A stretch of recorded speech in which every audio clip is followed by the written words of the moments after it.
Ya, Shalom. Kita bertemu kembali dalam mata kuliah eskatologi. Hari ini kita akan membahas tentang tanda-tanda zaman. Sebelumnya mari kita berdoa.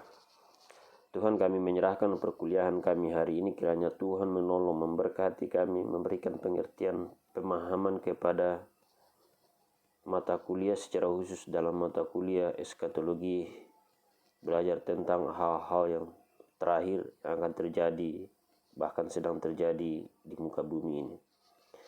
Kiranya Tuhan menolong, memberkati kami, sehingga kami boleh memahami dan pada akhirnya kami boleh mengerti dan mempersiapkan diri untuk menghadapi segala sesuatu yang terjadi. Terima kasih ya Tuhan, kami menyerahkan perkuliahan ini, kiranya Tuhan yang memimpin. Di dalam nama Tuhan Yesus kami berdoa dan bersyukur. Amin. Ya, baik saudara, hari ini kita akan kembali melanjutkan mata kuliah kita. Ada beberapa hal sebenarnya di dalam tanda-tanda zaman ini yang ingin kita pelajari, seperti tanda-tanda yang menyatakan kasih karunia. Di situ ada 2 poin, bagaimana pemberitaan Injil kepada semua bangsa, keselamatan jumlah yang penuh dari bangsa Israel. Selanjutnya tanda-tanda yang mengindikasikan perlahanan terhadap Allah. Nah, di situ ada 3 poin, masa sengsara, murtad, dan antikris. Lalu yang ketiga itu adalah tanda-tanda yang mengindikasikan tentang penghakiman Allah. Nah, hari ini saya hanya akan fokus beberapa saja, nanti kita akan lanjutkan di kesempatan yang lain. Jadi hari ini saya akan konsentrasi dulu dalam tanda-tanda yang mengindikasikan perlawanan terhadap Allah. Dalam hal ini soal murtad dan antikristus atau manusia durhaka. Jadi, dan akan dilanjutkan dengan, kalau kita ada waktu hari ini ya, dengan tanda-tanda yang mengindikasikan tentang penghakiman Allah, yaitu perang, gempa bumi, dan kelaparan. Nah, di poin kedua itu tentang tanda-tanda yang mengindikasikan perlawanan terhadap Allah, ada masa sengsara atau tribulation, itu nanti kita bahas khusus. Sedangkan tanda-tanda yang menyatakan kasih karunia Allah, itu juga nanti kita akan bahas sekaligus di pertemuan selanjutnya, yaitu dalam konteks pemberitaan Injil kepada semua bangsa dan keselamatan jumlah yang penuh dari bangsa Israel. Jadi hari ini kita fokus kepada 5 poin saja. Nah, saya berharap ini bisa selesai, tapi pun kalau tidak, kita akan lanjutkan di sesi berikutnya. Nah, saudara-saudara, murtad sendiri itu bukan saja baru muncul di zaman perjanjian baru. Kita sudah membaca tentang murtad dalam perjanjian lama. Misalnya murtad generasi orang Israel yang tidak diizinkan masuk ke tanah Kanaan, atau murtad yang berulang kali terjadi pada zaman hakim-hakim. Murtad bangsa Israel menyebabkan pembuangan ke Asyur dan ke Babel.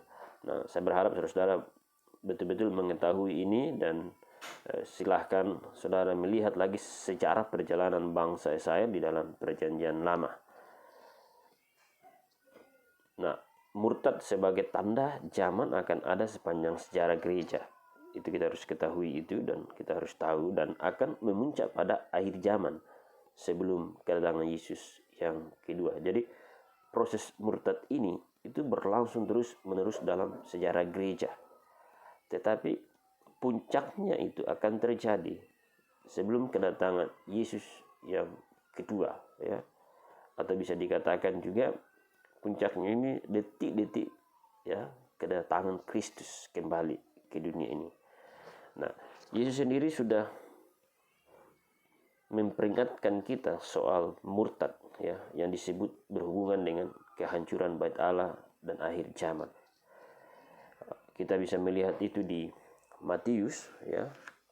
Kita bisa baca dulu dalam Matius 24.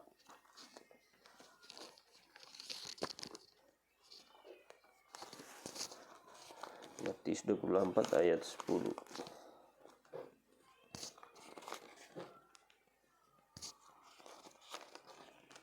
sampai 12. Ya, firman Tuhan berbunyi Matius pasal 24 ayat 10 sampai 12. Dan banyak orang akan murtad dan mereka akan saling menyerahkan dan saling membenci.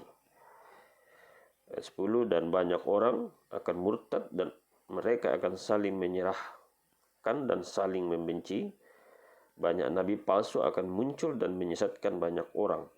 Dan karena makin bertambahnya kedurhakaan, maka kasih kebanyakan orang akan menjadi dingin. Nah, ini yang diingatkan Yesus di dalam Matius 24 ayat 10 sampai 12. Bahkan di ayat 24 lagi Yesus mengingatkan, sebab Mesias palsu dan nabi-nabi palsu akan muncul dan mereka akan mengadakan tanda-tanda yang dahsyat dan mujizat-mujizat sehingga sekiranya mungkin mereka menyesatkan orang-orang pilihan juga. Nah, ini luar biasa sekali apa yang akan terjadi dalam konteks pernyataan Tuhan Yesus. Nah, bahkan dalam penulis Ibrani sendiri memberi peringatan keras terhadap murtad, ya. Kalau kita melihat di Ibrani pasal 6 ayat 4 sampai 6, di situ juga dijelaskan bahwa sebab mereka yang pernah diterangi hatinya, yang pernah mengecap karunia surgawi, dan yang pernah mendapat bagian dalam Roh Kudus, dan yang mengecap firman yang baik dari Allah dan karunia-karunia dunia yang akan datang, namun yang murtad lagi tidak mungkin dibaharui sekali lagi sedemikian hingga mereka bertobat, sebab mereka menyelipkan lagi anak Allah bagi diri mereka dan menghinanya di muka umum. Nah, ini adalah satu peringatan tentang murtad yang disampaikan Yesus sendiri. Nah, bahkan dalam penulis Ibrani juga sudah diingatkan tentang murtad ini. Nah, saudara-saudara juga bisa nanti membaca lagi di dalam Ibrani pasal 10 ya ayat 26 sampai 31 dan juga 2 Petrus 2 ayat 20 dan 1 Yohanes 2 ayat 19. Nah, Paulus menulis tentang murtad berhubungan dengan zaman akhir atau hari-hari terakhir. Nah, coba kita lihat di 1 Timotius lagi. Saya berharap saudara-saudara juga bisa membuka Alkitabnya. Ya, 1 Timotius 4 ayat 1 dan 2. Tetapi Roh dengan tegas mengatakan bahwa di waktu-waktu kemudian ada orang yang akan murtad lalu mengikuti roh-roh penyesat dan ajaran setan-setan oleh tipu daya pendusta-pendusta yang hati nuraninya memakai cap mereka. Nah, ini Paulus mengingatkan itu kepada kita tentang murtad bahwa akan terjadi pada hari-hari terakhir. Nah, saudara-saudara, dari ayat-ayat ini jelas bahwa murtad akan ada di sepanjang zaman akhir ya, sampai di detik-detik ya kedatangan Kristus. Tetapi juga ada murtad yang memuncak beberapa saat sebelum kedatangan Yesus ya. Nah, Paulus menulis sebab sebelum hari ini haruslah datang dahulu murtad dan haruslah dinyatakan dahulu manusia durhaka yang harus binasa. Jadi sebelum Kristus datang memang murtad, gelombang kemutaran ini atau kemurtatan ini itu sudah terjadi ya. Jadi kita tidak perlu heran karena memang itu sendiri sudah diingatkan oleh Rasul Paulus. Nah, Paulus memakai kata sandang sebelum kata apostasia atau murtad, sehingga dimaksud ya, atau yang dimaksud dengan murtad itu ialah suatu murtad tertentu atau yang terakhir. Nah, rahasia kedurhakaan telah mulai bekerja. Itu dalam 2 Tesalonika 2 ayat 7. Jadi tanda ini sudah ada sejak abad pertama, tetapi akan memuncak pada akhir zaman. Nah, itu soal murtad. Nah, kata murtad ini menunjuk kepada sebuah perlawanan terhadap iman Kristen dan ternyata ya berasal dari kalangan orang Kristen sendiri. Jadi saudara-saudara harus juga mengerti, memahami bahwa ternyata murtad yang dimaksud di sini adalah sebenarnya sudah dijelaskan di dalam Ibrani tadi pasal 6 bahwa yang dimaksud dengan orang-orang murtad ini bukan orang-orang di luar dari Kristen, ya, tetapi orang-orang yang pernah menjadi bagian dari Kristen, pernah mengecap kebaikan-kebaikan Allah, ya, bahkan mendapat bagian daripada Roh Kudus, bahkan mendapat karunia-karunia dari dunia, tetapi pergi dan meninggalkan Kristus. Itu yang dikatakan murtad. Nah, menurut Pak Hokema, melihat mundurnya gereja-gereja, ya, ini tanda-tanda orang murtad di Eropa, ya, munculnya teologi liberal. Nah, saudara, saya pernah mendengarkan dari dosen saya dari Belanda mengatakan bahwa di Eropa gereja itu sudah kosong, bahkan ada yang diperjualbelikan, ya. Ini karena saya belum pernah ke Eropa, ya, tetapi saya pikir yang juga menyampaikan ini adalah orang Eropa, jadi saya pikir kebenarannya bisalah dipercaya. Bahwa di Eropa itu bahkan banyak gereja yang sudah jadi tempat hiburan atau biskop. Nah, itu sesuatu yang memang menjadi bagian dari sebuah kemurtatan yang terjadi. Bahkan saudara, kita juga melihat bagaimana teologi liberal yang betul-betul merajalela sampai hari ini. Bagaimana mereka menyangkal bahwa Kristus telah bangkit dan bahwa Kristus adalah anak Allah, ya. Mereka ini juga aliran-aliran liberal sudah seperti orang-orang yang tidak mengakui keilahan Yesus. Bagi mereka bahwa Kristus itu tidak pernah bangkit, ya. Bahkan dia bukan anak Allah, dan itu luar biasa sekali. Dan orang-orang seperti ini adalah orang yang belajar teologi, ya, bukan orang yang tidak belajar teologi. Nah, itu yang dimaksud dalam sebuah kata murtad. Nah, karena murtad itu sepanjang sejarah gereja, maka kita tidak bisa menentukan kapan murtad itu berakhir atau telah dimulai. Jadi sekali lagi bahwa tanda-tanda zaman dalam konteks soal murtad itu sudah terjadi dan berlangsung, ya. Jadi kita nggak bisa menentukan kapan terakhirnya dan kapan mulainya, tapi itu sebenarnya sudah berlangsung. Apa yang dijelaskan dari pernyataan-pernyataan Yesus sendiri, dari Paulus, dari penulis Ibrani, itu sebenarnya realitanya mulai terjadi. Tetapi memang dikatakan bahwa puncaknya itu akan terjadi, ya, ketika dunia ini akan berakhir atau menjelang detik-detik kedatangan Kristus. Namun kita tidak tahu kapan itu. Jelas bahwa murtad terakhir berkaitan erat atau bahkan disebabkan oleh kedatangan manusia durhaka. 2 Tesalonika 2 ayat 3. Nah, saudara-saudara bisa melihat dalam 2 Tesalonika soal manusia durhaka ini, dan kita akan melihat seperti apa manusia durhaka yang dimaksudkan ini. Nah, sekarang kita akan melihat antikristus. Jadi itu soal murtad yang saudara saya sudah jelaskan tadi, ya. Saya berharap betul-betul kita bisa memahami tentang murtad yang sesungguhnya akan terjadi dalam sepanjang hidup kita, bahkan menjelang kedatangan Kristus. Nah, berikutnya bahwa kita akan melihat lagi soal siapa sih yang dikatakan antikristus atau manusia durhaka. Nah, saudara, tanda ini dicontohkan dalam PL, ya, dalam Daniel 7, ya, ayat 20 dan 25. Di situ dengan singkat saya nanti saudara baca, tanduk yang lain akan mengucapkan perkataan yang menentang yang maha tinggi dan akan menganiaya orang-orang kudus milik yang maha tinggi. Nah, saudara-saudara, nubuat ini menuju kepada Antiochus Epiphanes, ya, pada abad kedua sebelum Masehi, ya, Mesias. Nah, tetapi mempunyai banyak kesamaan dengan manusia durhaka dari 2 Tesalonika ayat 2. Nah, nanti saudara bandingkan itu di Daniel pasal 11 ayat 36, Raja Negeri Utara. Nah, mungkin ada yang bertanya, siapa sih Antiochus Epiphanes ini, ya? Nah, saudara, saya berharap ini saudara sudah pernah mendengarkan itu dalam sejarah gereja sebenarnya, ya. Nah, orang ini adalah orang yang bisa dikatakan seorang pemimpin yang pada waktu kepemimpinannya itu bagaimana dia melakukan namanya Helenisasi ya dalam budaya atau yang kita kenal dalam konteks budaya Yunani.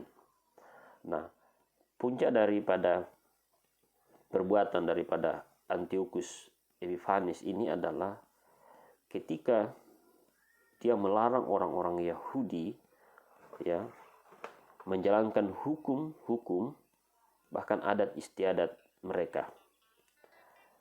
Bahkan tidak sampai di situ saja, orang-orang Yahudi dilarang untuk menggunakan praktik-praktik ibadah. Dan tidak sampai di situ, dia juga membuat ya pencemaran bait Allah yang luar biasa yang dilakukan.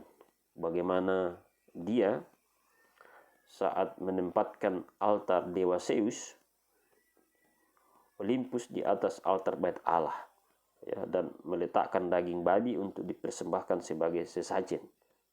Nah, ini kejahatan-kejahatan yang dilakukan ya.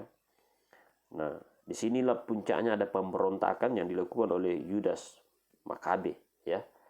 Dalam sejarah sekitar 168 Masehi itu terjadi. Bagaimana Yudas Makabe ini berusaha untuk menyucikan kembali bait Allah yang sudah dicemarkan oleh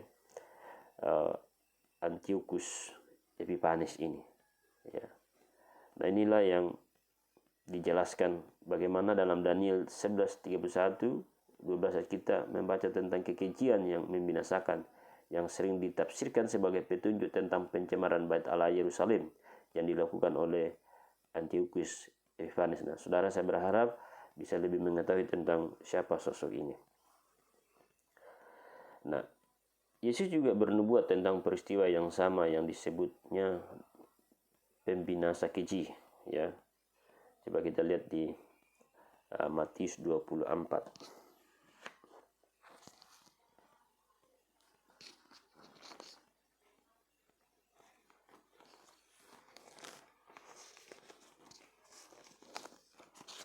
Matius 24 ayat 15-16.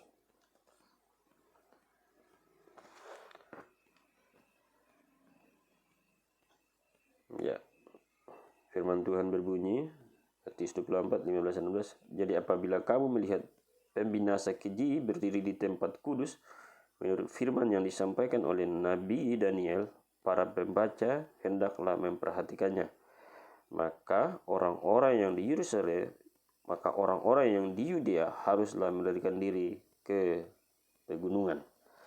Nah, istilah ini menunjuk kepada kehancuran bait Allah pada tahun 70 Masehi. Nah, tetapi masih ada pengenapan yang ketiga dari nubuat ini, yaitu pada akhir zaman ketika manusia durhaka dinyatakan ya, yang akan menginginkan diri atau meninggikan diri di atas segala yang disebut atau disembah sebagai Allah. Bahkan ia duduk di bait Allah dan mau menyatakan diri sebagai Allah. Itu saudara bisa lihat di 2 Tesalonika 2 ayat 4. Nah, ini berarti bahwa Antiochus Epiphanes abad kedua sebelum Masehi dan Titus yang menghancurkan bait Allah pada tahun 70 dapat dianggap sebagai tipe antikris yang akan datang. Ya, jadi kalau tadi saya sudah jelaskan siapa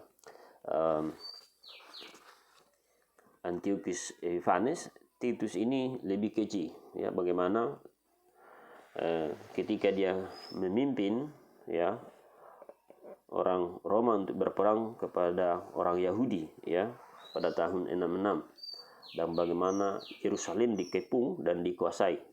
Nah, disinilah bagaimana Titus ia menaklukkan Yerusalem dan mereka juga melakukan penjarahan terhadap perkakas-perkakas di bait Allah.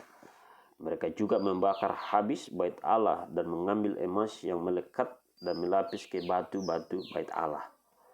Tidak hanya itu, dia juga membakar seluruh bangunan di kota Yerusalem, diratakan dengan tanah, bahkan tembok-tembok Yerusalem itu dirobohkan. Nah, ini juga bagaimana kekejian yang dilakukan oleh Titus. Nah, ini juga bisa kategorikan adalah antikristus. Jadi antikristus itu akan selalu ada dalam sejarah. Nah, Yesus juga telah berkata bahwa akan ada mesias-mesias palsu dan nabi-nabi palsu. Nah, saudara, ini sangat jelas ya. Jadi kita memang akan melihat, bahkan mungkin ini sebagian sudah ada ya. Bagaimana Paulus menjelaskan tentang manusia durhaka yang akan datang dengan disertai rupa-rupa perbuatan ajaib, tanda-tanda dan mujizat-mujizat. 2 Tesalonika 2:9, tanda-tanda itu akan selalu ada, tetapi akan mencapai puncaknya pada manusia durhaka yang dinyatakan. Nah, jadi kita memang serba hati-hati. Hari ini kita melihat bagaimana juga gereja begitu luar biasa di dalam penginjilan, dalam pelayanan. Bahkan ada hal-hal yang ajaib. Bahkan kadangkala kita juga melihat ada orang-orang tertentu yang kelihatannya melakukan pekerjaan Tuhan, tetapi kadangkala kontroversi karena kadangkala tidak sejalan dengan firman Tuhan. Nah, ini juga penting menjadi pengamatan kita bagi kita, bahwa apakah juga itu menjadi bagian daripada tanda-tanda atau mungkin bisa dikatakan nabi-nabi palsu ya, mesias-mesias palsu yang mungkin. Tetapi juga ciri-ciri khas itu memang ada pada saat ini. Saudara juga bisa melihat itu. Tetapi yang memang lebih mengerikan bahwa mereka juga ini luar biasa ya. Mereka melakukan perbuatan yang ajaib, bahkan tanda-tanda mujizat.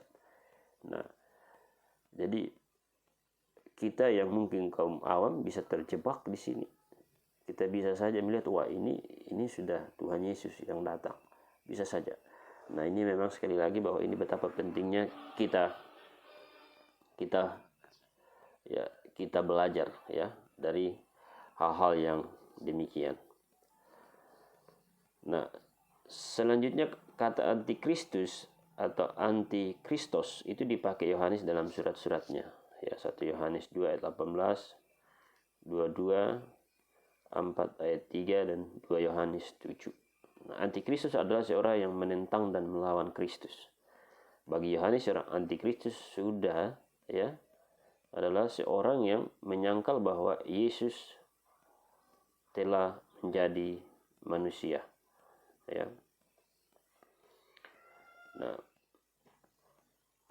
selanjutnya kita akan melihat istilah yang dipakai dalam tulisan-tulisan Yohanes, 2 Yohanes 2 ayat 18 dan 22, 4, 3 ayat 2 ya, dan 2 Yohanes 7. Nah, ini kita akan melihat ada 2 sumber ya. Yang pertama, jadi Yohanes menyimpulkan seperti ini. Ajaran Yesus tentang Mesias palsu dan nabi-nabi palsu yang akan datang mengadakan tanda-tanda dan mujizat-mujizat dengan maksud sekiranya mungkin menyesatkan orang-orang pilihan. Itu Markus 13 ayat 22 dan Matius 24 ayat 24. Mereka adalah nabi-nabi yang membawa ajaran palsu atau orang-orang yang mengklaim bahwa mereka adalah Mesias. Saudara bisa membandingkan itu binatang dan nabi palsu dalam Wahyu 13 dan 19 ayat 20. Nah, seorang lawan tertentu yaitu antikris yang utama yang juga kita temukan dalam 2 Tesalonika 2 ayat 1 sampai 12 yaitu manusia durhaka. Istilah-istilah ini menunjuk kepada pelawan Allah yang terakhir. Nah, sekali lagi bahwa Yohanes lebih menekankan banyak antikristus yang sudah ada, namun ia dengan jelas mengajarkan bahwa masih akan datang seorang antikristus yang terakhir yang akan datang di masa depan atau akhir zaman. Ya, 1 Yohanes 2:18. Hal ini sesuai dengan apa yang Paulus tulis tentang manusia durhaka dalam 2 Tesalonika 2 ayat 1 sampai 12 yang akan datang pada akhir zaman walaupun rahasia kedudukan itu sudah bekerja di dunia ini. Nah, manusia durhaka ini bukan kolektivikum melainkan oknum. Nah, tetapi manusia durhaka ini tidak dapat dipandang lepas dari seluruh kuasa dalam seluruh sejarah yang bermusuhan dengan Allah dan Kristus. Jadi ini bisa dikatakan bahwa kita tidak hanya melihat sepotong-sepotong, tetapi kita melihat dalam sebuah sejarah siapa antikristus ini, ya. Itu sebenarnya tidak dapat, sekali lagi itu sebabnya tidak ada pertentangan dengan konsep banyak antikristus yang terdapat dalam 1 dan 2 Yohanes. Antikristus bukan saja pribadi fasik, ya, melainkan konsentrasi kefasikan yang sudah ada sebelumnya dan yang membuat semua yang mengikut dia menjadi satu dengan dia pada saat ia datang. Jadi antikristus itu lebih dari satu oknum yang akan muncul pada akhir zaman, tetapi juga sekaligus dia adalah satu oknum khusus. Nah, tindakan manusia durhaka menurut 2 Tesalonika 2. Yang pertama itu, ya, kita akan melihat tindakan manusia durhaka menurut 2 Tesalonika 2. Kedatangannya itu mendahului hari Tuhan. Itu yang dimaksudkan manusia durhaka, ya. Kedua, kuasanya dikemudikan oleh yang menanam, yang mungkin menuju kepada malaikat-malaikat dan penghulu mereka. Saudara bisa lihat itu di Daniel 10 ayat 13, 21, ya, 12 ayat 1, Yudas 9, Wahyu 12 ayat 7. Nah, posisinya tidak tertahan oleh karena kedatangan Kristus, 2 Tesalonika 2:8. Nah, bagaimanapun hebatnya ini penghiburan bagi kita, ya. Bagaimanapun mereka hebat segala macam, mereka mengadakan sebuah gerakan, mungkin juga penyiksaan, kesulitan segala macam, tetapi pada prinsipnya ketika Kristus datang mereka tidak ada apa-apanya. Nah, manusia durhaka menurut 2 Tesalonika 2, ia akan muncul dari orang-orang yang murtad atau melawan Allah, 2 Tesalonika 3. Nah, sekali lagi inilah yang dimaksud dengan siapa sebenarnya manusia durhaka itu, ya. Ia adalah seorang manusia antropos yang menganggap dirinya sebagai Allah dan menampilkan dirinya sebagai Allah. Ia mau disembah, 2 Tesalonika 2 ayat 4. Ia dapat diciri khaskan dengan istilah-istilah seperti kedurhakaan, anomia, dan kejahatan adikia, 2 Tesalonika 2, 3, 10. Nah, dia juga manusia durhaka ini, dia menipu orang dengan tanda-tanda mujizat-mujizat palsu dan menyebarkan tipu daya jahat daripada kasih terhadap kebenaran, 2 Tesalonika 2, 9-10. Dia menerima kuasa dari iblis. Nah, itu manusia durhaka. Jadi dia sendiri bukan iblis, ya, 2 Tesalonika ayat 9. Nah, dia adalah pelawan besar dari Kristus, dan Kristus akan memusnahkannya kalau ia datang kembali. Jadi saudara-saudara, sekali lagi ini sebuah penghiburan, ya. Sehebat apapun dia, seperti apapun dia, tapi ketika Kristus datang, dengan sendirinya dia akan dimusnahkan. Itu penghiburan yang luar biasa bagi kehidupan kita orang percaya. Nah, dengan tanda dengan tanda ini kita tidak bisa memastikan tanggal kedatangan kembali Yesus. Ini sekali lagi saya tekankan, ya. Kita tidak tahu sama sekali kapan manusia durhaka itu akan datang dan bagaimana persis kedatangannya.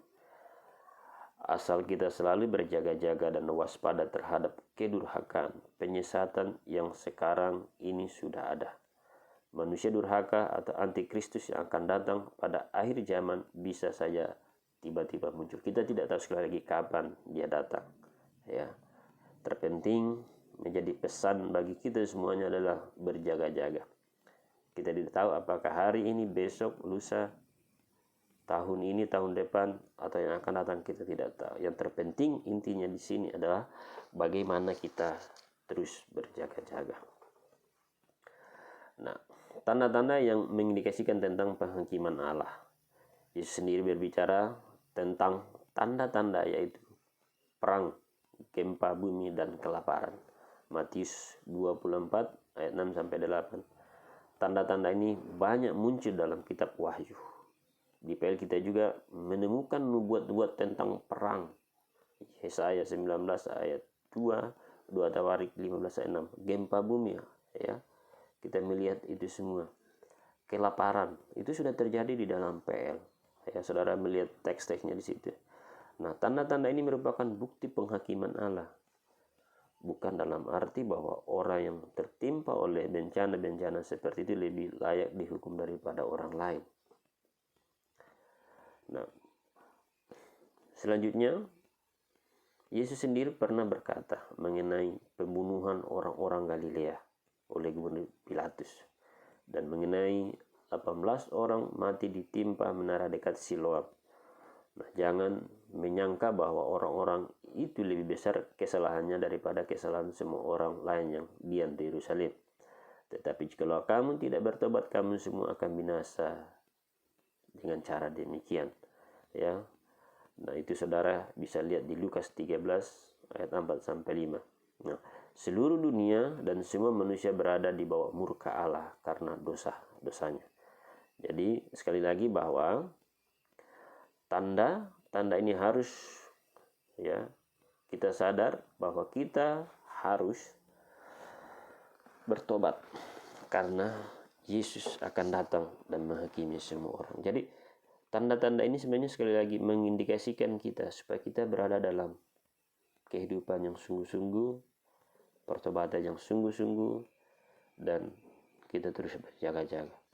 Peristiwa demi peristiwa itu menunjukkan sebuah tanda. Dan pada akhirnya memang kita harus menyadari bahwa peristiwa itu menunjukkan bahwa Yesus akan datang untuk menghakimi semua orang. Nah, tanda-tanda ini belum kesudahannya dan barulah permulaan penderitaan. Matius 24 ayat 6 dan 8. Jadi saudara, kalau ada sesuatu yang terjadi, kita jangan bilang, oh ini akhir. Itu baru permulaan. Itu berarti bahwa tanda-tanda ini tidak bisa dipakai untuk menentukan waktu kedatangan kembali Yesus. Nah, sekali lagi bahwa kenapa kita menekankan di sini? Karena ketika ada tanda satu terjadi ke tanda yang lain, ada orang yang lalu cepat-cepat menyimpulkan bahwa Yesus sudah mau datang, Yesus sudah mau datang. Alkitab sendiri mengatakan itu baru permulaan. Perang, gempa bumi, kelaparan bukan akhir zaman itu sendiri, melainkan bukti bahwa mutlak bahwa akhir zaman pasti akan tiba dan Yesus akan datang kembali. Nah, ini maksudnya apa sebenarnya sini? Setiap hari kita melihat ada perang, ada gempa bumi, ada beberapa tempat yang mengalami namanya kelaparan. Itu bukan akhir zaman, tapi itu tanda, ya, atau melainkan bukti mutlak bahwa memang akhir zaman pasti akan tiba dan Yesus akan datang kembali. Jadi itu sebenarnya tanda-tanda untuk menyadarkan kita sebenarnya. Nah, tanda-tanda ini membuat segala makhluk sama-sama mengeluh dan sama-sama merasa sakit bersalin. Roma 8 ayat 23. Tetapi bukan itu saja, kita yang telah menerima karunia sulung roh, kita juga mengeluh dalam hati kita sambil menantikan pengangkatan sebagai anak, yaitu pembebasan tubuh kita. Roma 8 ayat 23. Walaupun dalam tanda-tanda ini kita mengalami penghakiman Allah, sekaligus kita terhibur dan pengharapan kita lebih kuat lagi karena Yesus akan datang membebaskan kita, ya, dari situasi penuh kesengsaraan. Nah, inilah yang hari ini kita belajar bahwa baik murtad maupun antikristus, ya, atau bagaimana tentang indikasi penghakiman Allah, pada akhirnya memang semuanya itu membawa kita kepada sebuah kesimpulan bahwa walaupun dalam tanda-tanda ini kita mengalami penghakiman Allah, bahkan juga mungkin kita menjadi bagian dari penderitaan itu, sekali lagi kita terhibur dan pengharapan kita yang lebih kuat lagi karena Yesus akan datang membebaskan kita dari situasi penuh kesengsaraan ini. Ini penghiburan yang sejati. Jadi saudara-saudara, bahwa dengan belajar tentang tanda-tanda zaman ini, saya berharap saudara-saudara tidak lagi disesatkan, tidak lagi bertanya-tanya seperti apa, bagaimana. Karena itu memang Kristus sudah memberikan gambaran-gambaran itu kepada kita. Yang hanya kita tidak bisa mengetahui adalah bahwa kapan kedatangan Kristus. Tetapi juga tanda-tanda itu tidak juga menyimpulkan kepada kita bahwa Kristus sudah mau datang. Tapi itu peristiwa-peristiwa yang memang menuju kepada akhir zaman. dan peristiwa-peristiwa yang lain yang akan memuncak daripada semuanya itu adalah akan terjadi di akhir zaman. Nah, sampai di sini materi yang saya bisa sampaikan. Tetapi sekali lagi bahwa masih ada materi yang lain yang belum saya tuntaskan dan kita akan bertemu beberapa hari ke depan. Terima kasih, Tuhan Yesus memberkati.